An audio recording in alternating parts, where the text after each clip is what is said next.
कितना अच्छा चित्रा जी नरेंद्र भैया बता रहे थे। गुरु जी कहते हैं तो मुंह खोलो, हम बोलेंगे।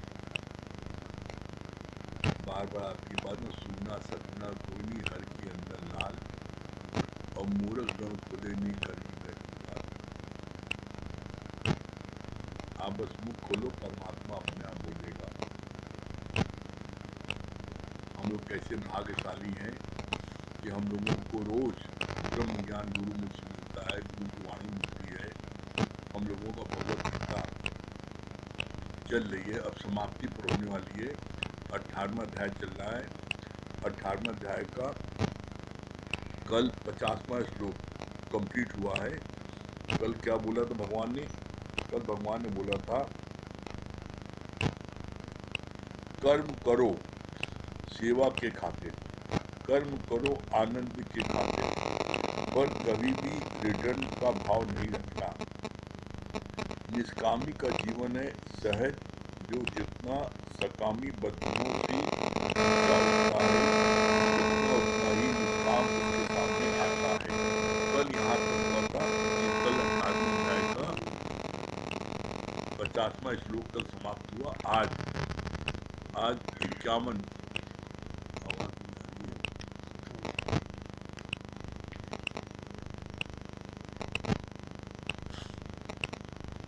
आज अगर आवाज नहीं आ रही है तो आप हाथ उठा दीजिए।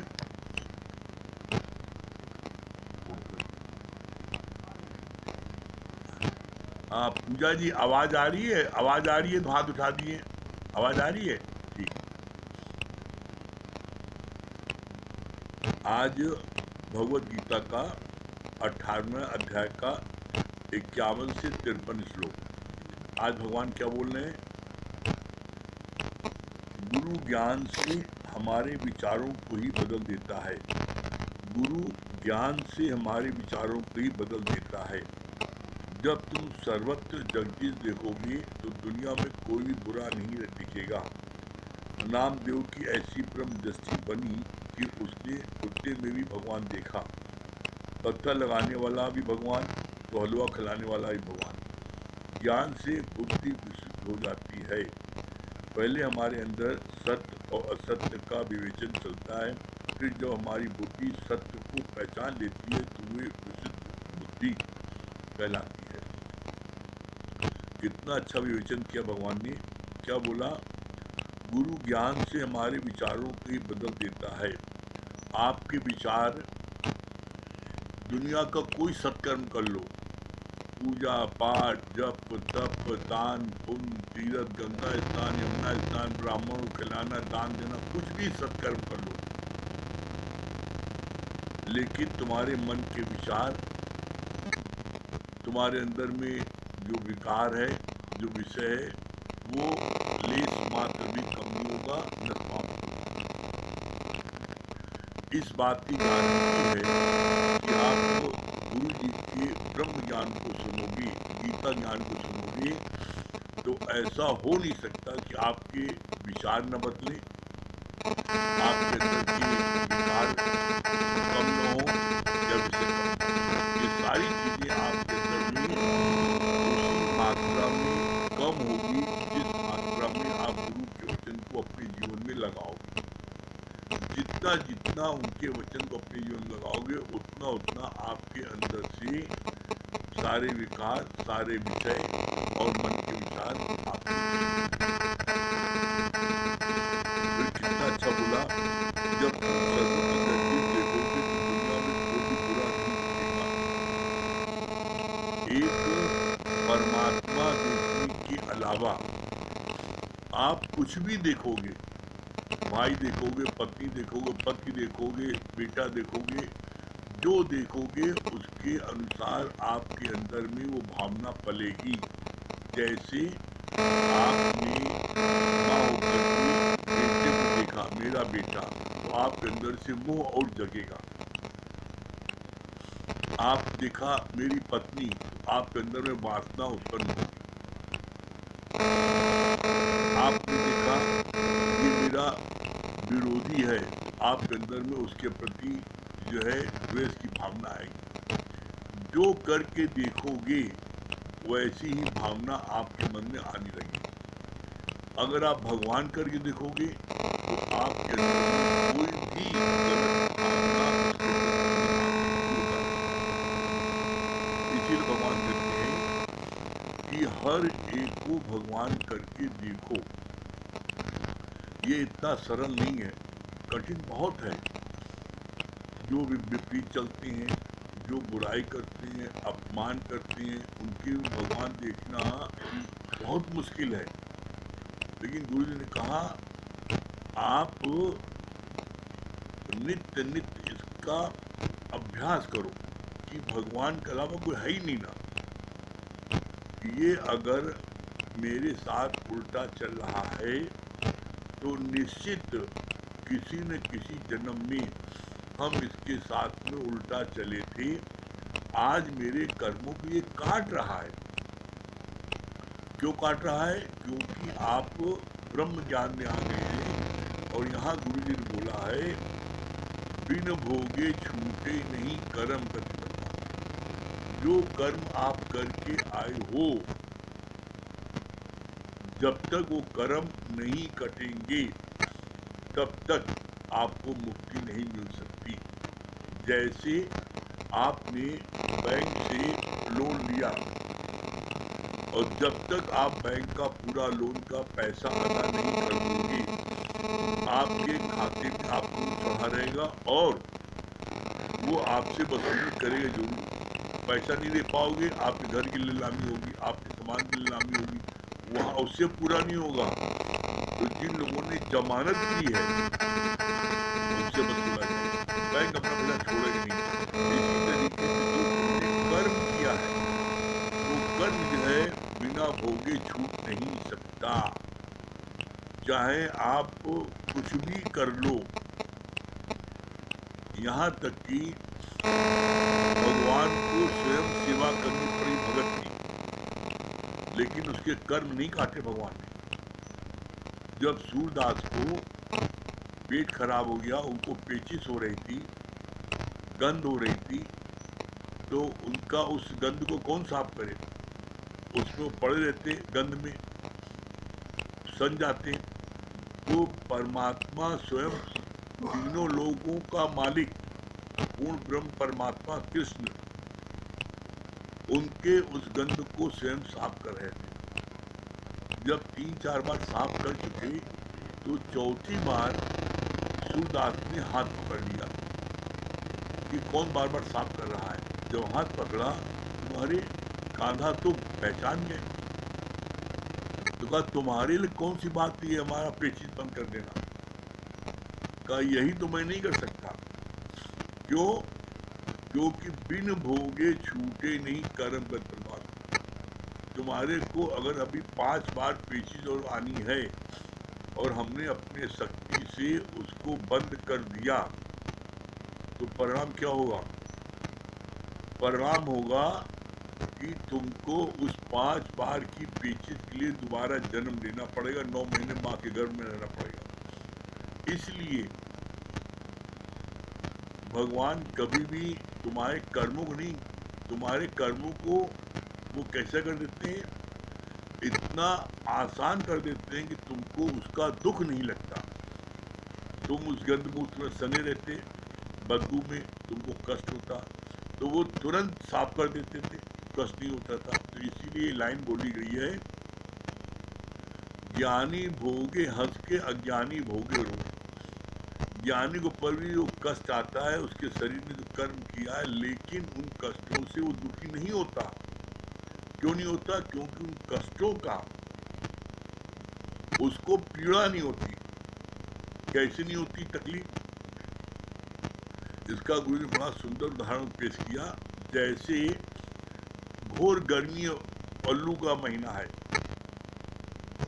लू चल रही है, आप धूप में परेशान और व्याकुल हो, पैदल जा रहे हो, कोई सवारी नहीं मिल रही है। उसी समय पीछे से कोई कार आती है, आपके मित्र आपको पहचान लेते हैं और वो कहते हैं, गाड़ी रोकते हैं, कहते हैं तुम धूप में लू में कहाँ परेशान हो रहे हो, कोई सवारी नहीं मिली थी, कहते आओ मेरी गाड़ी में बैठो। अपनी गाड़ी में बैठा लेते हैं, एयर कंडीशन कार में बैठा लेते हैं।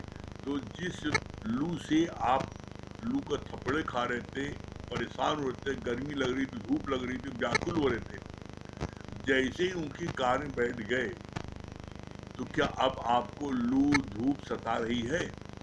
नहीं सता रही। एकदम ठीक इसी प्रकार से कोई भी कष्ट होता है तो परमात्मा अपने भक्तों का कष्ट निवारण तुरंत कर देते हैं। तो उसको क्या बोलते हैं? ज्ञानी भोगे हंस के। वो जो है दुखी नहीं होता, क्यों? क्योंकि उसको कोई कष्ट शरीर को लगता नहीं है। ये जो है सबसे मुख्य बात है। फिर बोला कितनी अच्छी बात, नामदेव को ऐसी ब्रह्म दृष्टि मिली कि उन्होंने कुत्ते में भी भगवान देखा, और जब कुत्ता रोटी लेके भागा तो क्या बोला? रूप अपना हमसे क्यों छुपा रहे हो?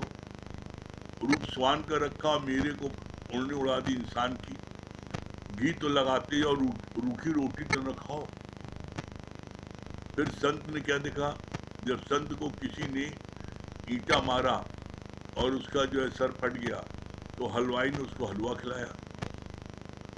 उसी दुकान में नीचे रोज जाता था। तो संत जी से हलवाई ने पूछा कि आपको ये ईंटा किसने मारा? कहा जिसने हलवा खिलाया उसने ईंटा मारा। वो बड़ा दुखी हुआ, कह रहे अरे संत जी ऐसा न करिए, हमने आपको हलवा खिलाया, हमने कहा पत्थर मारा है। तो कहा हम तो तुम्हारी दुकान के नीचे रोज जाते थे ना, तो तुमने आज तक हलवा नहीं खिलाया, क्यों नहीं खिलाया? आज क्यों खिलाया? क्योंकि तुम्हारे अंदर में भगवान की प्रेरणा आई कि इसके खून बह गया, चोट लगी, हलवा खिला दो। तो इसी तरीके किसी को प्रेरणा है कि पत्थर मार दो। पत्थर मार दो क्यों? क्योंकि हमने भी किसी जन्म में उसको पत्थर मारा था, आज अटे पटे कर दिया, तो हम उसका शुक्राना मान रहे हैं। इसीलिए हम कह रहे हैं जिसने हलवा खिलाया उसी ने पत्थर मारा। तो सबसे उत्तम पूजा इसलिए क्या बोला जाता है? सबसे उत्तम पूजा है परमात्मा की रजा में राजी रहना। वो कुटिया में रखा है या महल में रखा है, सूखी रोटी खिलाए या मक्खन मलाई खिलाए, परमात्मा की रजा में राजी रहना ही सबसे उत्तम पूजा है। फिर क्या बोला भगवान ने? कितनी अच्छी बात, प्रैक्टिकल है। ज्ञान से बुद्धि विशुद्ध हो जाती है। पहले हमारे अंदर सत्य और असत्य का विवेचन चलता है, फिर जब हमारी बुद्धि सत्य को पहचान लेती है तो वे विशुद्ध हो जाती है। विशुद्ध माने प्योर, 100% प्योर। तो प्योर कैसे होती है? प्योर होती है ज्ञान को सुनने के बाद। पूजा पाठ जब तब करने से नहीं होती। गुरुमुख से हम जब ब्रह्म ज्ञान सुनते हैं, मेरी बुद्धि एकदम प्योर पाक साफ हो जाती है। और इसीलिए आप देखो, आप प्रैक्टिकल अपने जीवन में अनुभव कर लो इस बात का। पहले आप जीवन में किसी को सताते थे, मारते थे, पैसा हड़प लेते थे, उसके साथ बेईमानी करते थे, तो आपको लेस मात्र भी दुख नहीं होता था, बल्कि आप अपनी पीठ थपथपाते, मैंने कैसा बेवकूफ बनाया, कैसा मैंने इसको ठगा। लेकिन आज देख लो आज आप किसी के साथ जरा सा भी जोर से बोल देते हो, अन्याय करते हो, तो आपको रात में नींद नहीं आती, आप बेचैनी आती हो। जब तक आप उसे माफ़ी नहीं मांग लेते, आप शांति नहीं बैठते। क्यों? क्योंकि गुरु ने अब आपके मन को ज्ञान सुना सुना करके इतना पाक पवित्र और निर्मल बना दिया है कि अब क्या हो गया है? तोरा मन दर्पण कहलाए और भले बुरे सारे कर्मों को देखे और दिखाए। जग से भाग ले प्राणी पर मन से भाग न पाए, तोरा मन दर्पण। अब तुम्हारे मन को गुरु ने इतना पाक साफ बना दिया है कि अब तुम कोई चीज भी जरा सी गलत करते हो तो तुम्हारा मन तुमको दिखाता है। फिर क्या क्या बोला भगवान ने? ये ज्ञान सुनते सुनते फिर क्या होता है? तुम्हारी बुद्धि एकदम विशुद्ध हो जाती है, प्योर पाक हो जाती है। फिर क्या उसके बाद में? कोई तुमसे कितना भी विपरीत चले, गाली दे, ताना दे, फिर भी तुम उसको प्रेम करो। गुरु की शिक्षा क्या है? कितना भी कोई तुमसे उल्टा चले, उसके बाद भी उसको प्रेम करो। उसको क्यों? क्योंकि उसके अंदर जो शक्ति है, वो शक्ति से तुम प्रेम करो, उस शक्ति को तुम नमन करो। शक्ति कौन सी? भगवान। जो गाली बक रहा अपने स्वार्थ बक रहा है, वो तुम्हारे कर्मों को काट रहा है, लेकिन है वो भगवान। तो जब तुम भगवान उसके अंदर में देखोगे तो तुम्हारे अंदर में रिवेंज की भावना नहीं आएगी। क्या बोला? मारिए मत पापा के संग, वो धोबे नामा के रंग। सर्प भी संत के आगे अपना स्वभाव बदल देता है। एक संत की गुफा पर एक सर्प पहरा देता था, और जब संत घर आता था तो वो सर्प उसके पैरों पर लौटता था। जो श्रद्धा कर से बंदे, जो पार कारण हार। हद हद हर कोई चले, बेहद चले न पी। बेहद दोनों छोटे, दोनों घोड़े, वो है फकीर। अविद्या है अज्ञान, हमारी आंखों पर मैं और मेरे का पर्दा पड़ा हुआ है। क्या बोला भगवान ने? संत जो है, संत के आगे बोला सर्व भी अपना स्वभाव बदल देता है। कैसे बदल देता है? इसका बड़ा अच्छा गुरु जी ने एक प्यारा दृष्टांत सुनाया था। क्या बताया? इसलिए जब एक लाइन पढ़ो तुरंत गुरु जी की याद आया, गुरु ने क्या बताया था। सर्व अपना स्वभाव कैसे बदल देता है? कैसे? बोला संत बड़े परमार्थी, डाको शीतल अंग, और तपंत बुझाए औरों की दे दे अपना रंग। संत के साथ कोई कितना उल्टा चले, उसके बाद भी संत उसको प्यार करती हैं, और उसको जो है, उसको कभी भी उसके साथ में वैसा रिवेंज की भावना नहीं रखती। तो क्या हुआ? एक जो सर्प था विषैला, उसको जब जो है संत ने उसको मारा था, बड़ा घायल कर दिया था। तो वो बदला लेने के लिए उसने कहा कि हम इस तारीख को बदला जरूर लेंगे, कुछ भी हो जाए, और मैं इसके महल में घुस के उसको काटूंगा, मैं इसको छोड़ूंगा नहीं। पता लग गया राजा को कि ये सर्प आज मेरे पास आएगा, मुझको काटने आएगा, और उसने ये ऐलान कर दिया है। तो जब भी कोई समस्या आती है, तो समस्या आती है तो राजा मंत्री किसके पास जाते हैं? संतों के पास जाते हैं। संत के पास गए राजा, ऐसा ऐसा है, मेरे को काटेगा, क्या उपाय बताइए उनको बचने का। कहा तुम ऐसा करो, जो सांप का जहाँ बिल है, उसके बिल से लेकर के अपने महल तक बढ़िया कालीन बिछा दो, और दोनों तरफ फूल रखो, हर कुछ दूर फूल रखो, और एक कटोरे में दूध रखो। अब सांप, और उन्होंने ऐसा कर दिया। अब सांप निकला कि आज मैं इसको काटूंगा, तो अपने बिल से जैसे निकला, तो उसको खुरदरी जमीन जो उसको गड़ती थी, उसके लिए उसको मखमल बढ़िया कालीन बिछा मिला। हर कुछ दूर पर उसको दूध का कटोरा मिला, बढ़िया बढ़िया फूलों की सुगंध मिली।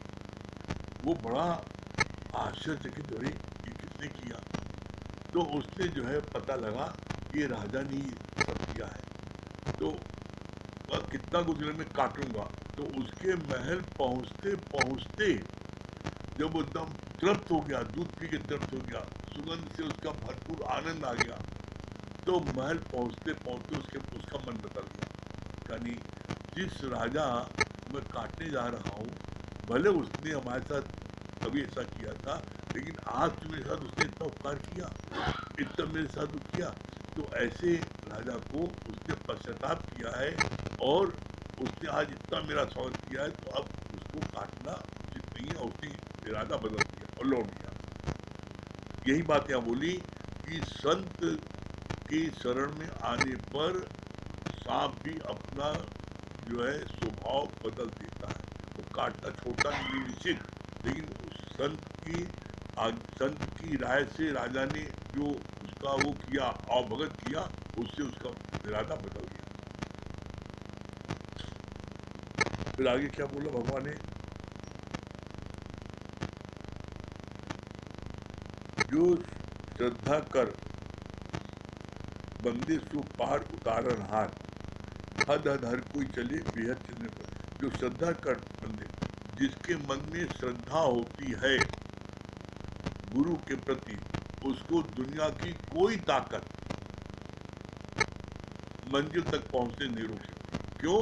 क्योंकि गुरु उसको मंजिल तक पहुंचाता हाथ पकड़। इसलिए क्योंकि उसके मन में श्रद्धा है। जिसके मन में अंधी श्रद्धा है तो वो एकदम निश्चिंत रहता है। क्यों? क्योंकि गुरु उसका बेड़ा उठा लेता है, मैं तुमको पार करूँ। जैसे तुम नाव बैठ गए, कुशल नाविक जो है मल्लाह तुमको उस पार पहुंचा देता है। तुमने क्या किया? तुमने कुछ नहीं किया। तुमने जो है बस सिर्फ बैठ के बढ़िया ठंडी हवा ली और उस पार पहुंच गए। फिर क्या बोला? अविद्या है अज्ञान, हमारी आंखों पर मैं और मेरे का पर्दा पड़ा हुआ है। पर्दा जो आंखों पड़ा, किस बात के लिए पड़ा है? अज्ञान कारण। इसीलिए बोलते हैं अब्सेंस ऑफ लाइट। अंधेरा क्या है? अंधेरा अब्सेंस ऑफ लाइट। आप प्रकाश कर दो, आपको ज्ञान नहीं है, आप अंधकार में हैं, और आपको ज्ञान है, आप प्रकाश में हैं। तो यहाँ गुरु जी ने इसको क्लियर क्या किया? अज्ञानी कोई नहीं है, ज्ञान स्वरूप आप पहले से ही हैं। ज्ञान स्वरूप हैं, आपके भगवान स्वरूप हैं, आप पहले से शुद्ध स्वरूप हैं। जन्म से, जन्म लेने के बाद भी माया वालों का संग करने के कारण आपके अंदर में ये ऊपर से आवरण चढ़ गया है माया का, जो गंदगी है। बस इस माया को हटाओ, तुम्हारी जो है गंदगी दूर हो जाएगी और तुम फिर पाक पवित्र जैसे पहले थे वैसे हो जाओ। ठीक है?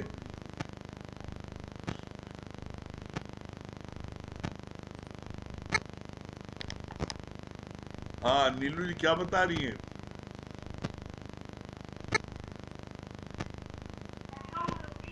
हाँ, हरिओम, क्या बता रही हैं? सच बात है गुरुजी, बहुत अच्छा बताया कि गुरु को अनायास मुड़ा होती है।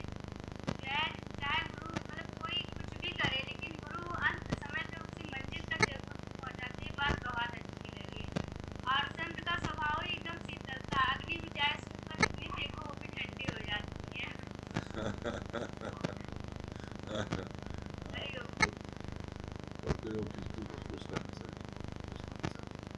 हाँ, कृष्णा प्रसाद जी।